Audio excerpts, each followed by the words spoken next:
শাহাদাতের সময় আঙ্গুল দিয়ে ইশারা দেই না? অনেকে দেন, অনেকে দেন না। না দিলে নামাজ হয়ে যাবে, কিন্তু ওই যে লবণ চা তরকারির মতো, এটা সুন্নত হলো না। সুন্নত হলো ইশারা কর। ইশারা কেন করব? কারণ এই আঙ্গুলটাকে বলা হয় শাহাদাত আঙ্গুল।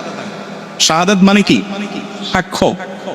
এই আঙ্গুলটাকে বলা হয় সাক্ষী দেওয়ার আঙ্গুল। কেন?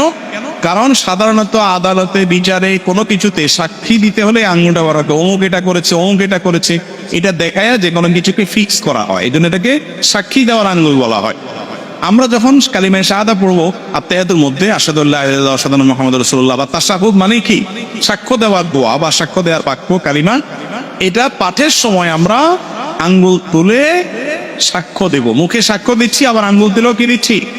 আমি সাক্ষ্য দিচ্ছি যে আল্লাহ ছাড়া কোনো সত্যিকারের কোনো মাবুদ নাই, মুহাম্মদ সাল্লাল্লাহু আলাইহি ওয়াসাল্লাম আল্লাহর গোলাম এবং রাসূল। এই কথা কি দিচ্ছি? সাক্ষ্য দিচ্ছি। মুখে সাক্ষ্য দিচ্ছি, আবার আঙ্গুল তুলেও কি দিচ্ছি? সাক্ষ্য দিচ্ছি। এজন্য তাশাহুদের সময় আঙ্গুল তোলাটা কি? সুন্নাত। তাশাহুদ পাঠের সময় আঙ্গুল তোলা কি ভাই? সুন্নাত। এই আঙ্গুল কিভাবে তুলবেন? এটা পদ্ধতি হলো, এই যে দুইটা আঙ্গুল, এই কোনই আঙ্গুল এবং তার পাশেরটা, এই দুইটাকে ভেঙে ফেলবেন। এভাবে ভেঙে ফেলবেন। এরপর তিনটা থাকবে, তো আর এই দুইটা দিয়ে আংটি বানাবেন। এবার মাথা জোড়া দিবেন এবং এটা ইশারার সময় এরকম উঠাবেন। বুঝতে পেরেছেন?